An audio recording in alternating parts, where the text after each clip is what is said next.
what I actually did in my internship, and I'll walk you through my journey and let you know what you can learn from. Hello people, welcome back to my YouTube channel Rasmi Supriya. So a little backstory. I was selected as an academic content writer intern at the Bulletin Board and through Internshala. So if you want to know how to get an internship through Internshala, you can watch my previous videos. I have linked it in the description. If you want to know what work you have to do during internship, what they provide during internship, and what you learn during internship, especially in content writing, this video is for you. So let's get started one by one. So first let us know how I worked there. So first of all, they sent a PDF. There they mentioned how we will work there and the apps that I need to work, right? So since I was a content writer, so what they did was they sent an email on regular basis, like almost daily. There they used to write the title of the content, then keywords, number of times that keyword should be used, as well as the total word count. Now what is keyword? If you are into content writing, then the keyword is the main word around which the whole topic involves, right? So that if writing the content for ranking on Google, so in that case you will need to use that keyword again and again at several places. So this is how I used to work. And then after writing in Google Doc, I wrote in MS Word. After writing in MS Word, I used to then revert back to them. They used to edit it, and if there was any mistake, they used to tell me to improve it wherever it was necessary. So this is how the work was progressed. Now, the amount of work being an intern I had to do was too much. Like I wrote 3200 words daily for 1 month. Then I realized that it's difficult to do both college and 3200 words daily. So I then switched to 2200 words daily. So on a daily basis, I had to write 2200 words on the topic that they gave me. It could be a single topic with 2200 words, or it could be 3 different topics with 800 words. So as they got the content, they used as gave it to me. Being a content writer, what you do is you take the title, then you research it. Most probably you put it on the Google search bar, then you read 5 to 6 articles about that, and after that you take all the main points and then you write the content on your own.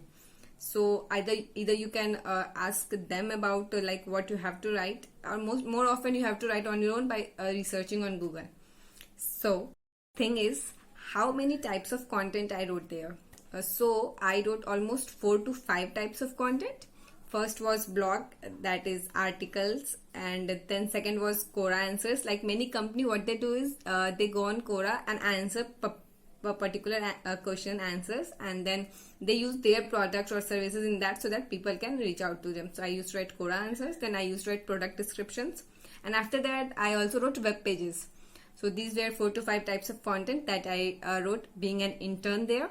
What helped me there is, since I was new and they were experienced, I got an idea about how to write these different types of articles. So this was the good thing. What your objective should be in internship is to learn. It should be like how much you can get exposed in different kind of work so that you can learn and then continue your work thereafter. So what is blog? Blog is basically a piece of content. Whatever you see on Google, that is blog.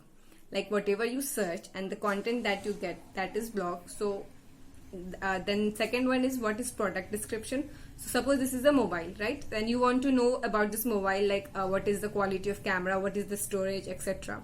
So a writer will write the description about that and you will get to read. So for example, that was the time of coronavirus, so I had to write about sanitizers, etc. Second, and the third is Quora answers, about which I explained.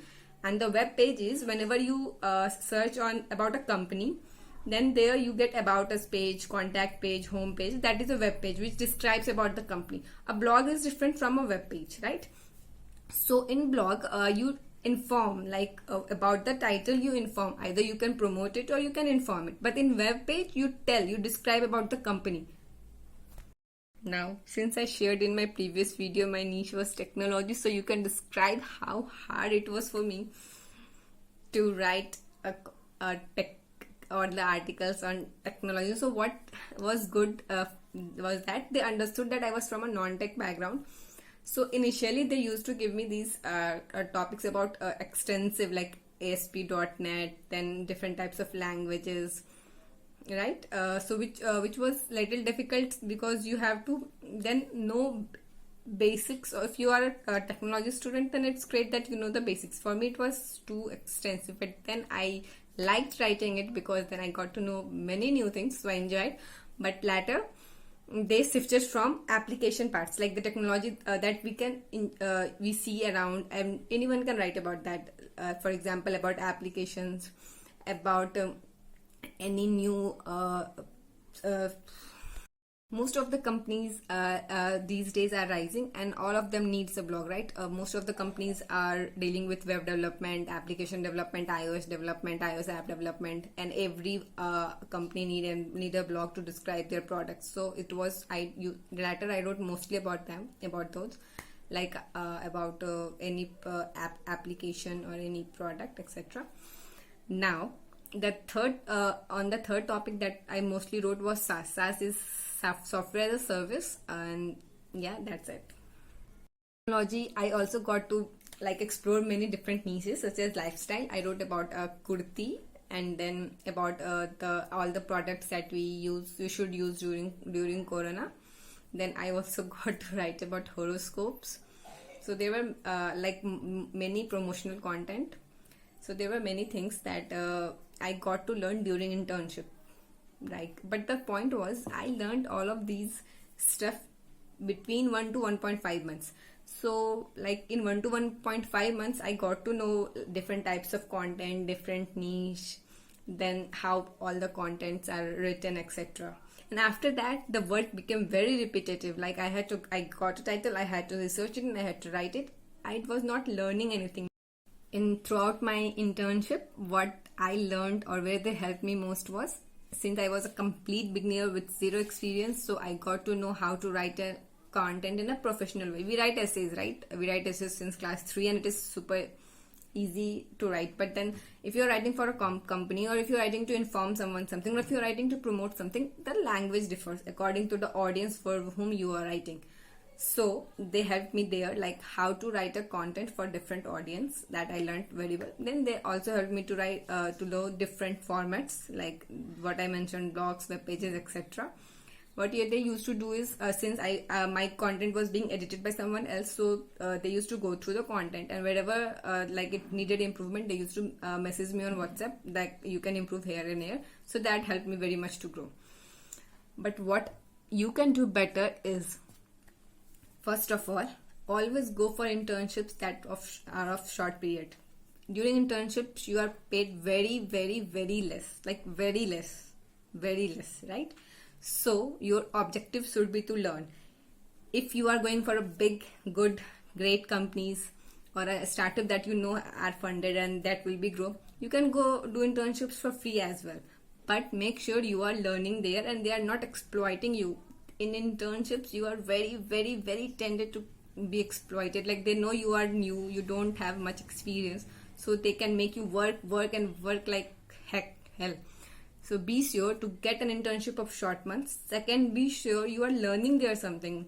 In whatever format you are learning, you are growing. Don't be attached to that since it is your first internship and you want to complete it, so you are completing. No. Stay there if you are learning. If you are not learning, if they are not able to teach you, then what is the point of getting into an internship, right? So these two things I want to tell you. Also, thank you so much for more than 7,000 views on my second video, and more than 2,000 views on my third video, and all the views on my fourth video. I am so grateful to all of you who have liked, and so thankful to all of you who have subscribed. If you like this video and if you want to know more about content writing, internship, internshala, different platforms to get internships, about college, anything about books, you can subscribe the video, you can comment what you want to know, you can like it, and that's it. Thank you so much. Keep going.